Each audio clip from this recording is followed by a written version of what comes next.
என்ன அங்க ஒரு பேப்பர் இருக்கு, என்னன்னு தெரியல. சரி போய் படிச்சு பார்ப்போம். எழுதியிருக்க மாதிரி இருக்கு. என்ன பழைய பேப்பர் மாதிரி இருக்கு. 1 crore.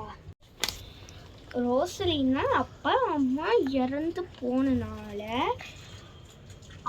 அவருடைய சொத்து ரோசலினாக்கு பேருக்கு மாற்றி விட்டது.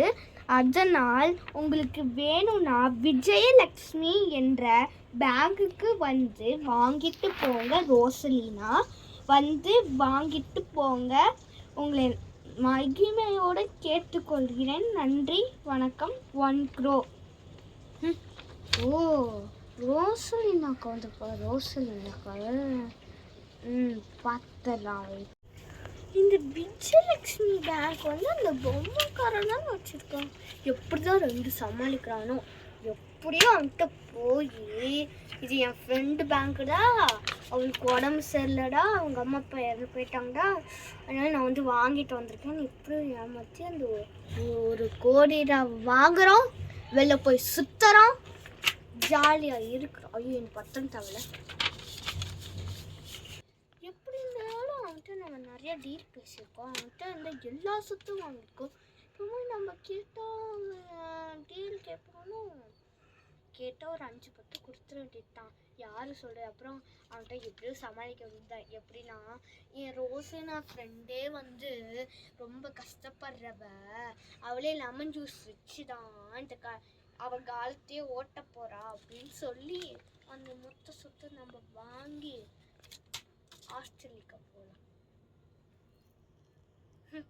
ரேகா, ஹாய், எப்படி இருக்க? நல்லா இருக்கியா?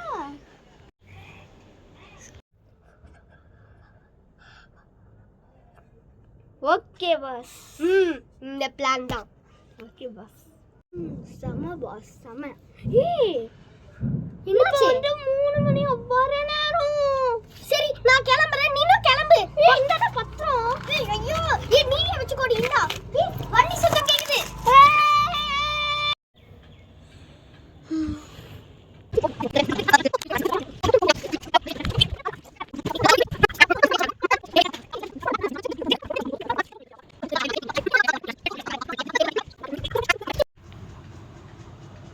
இப்படிதான் ரேகா என்னை கொலை பண்ணா.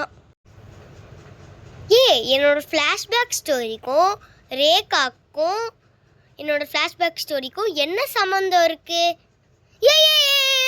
சம்மந்தம் இருக்கு. ஏன்னு சொல்லட்டுமா?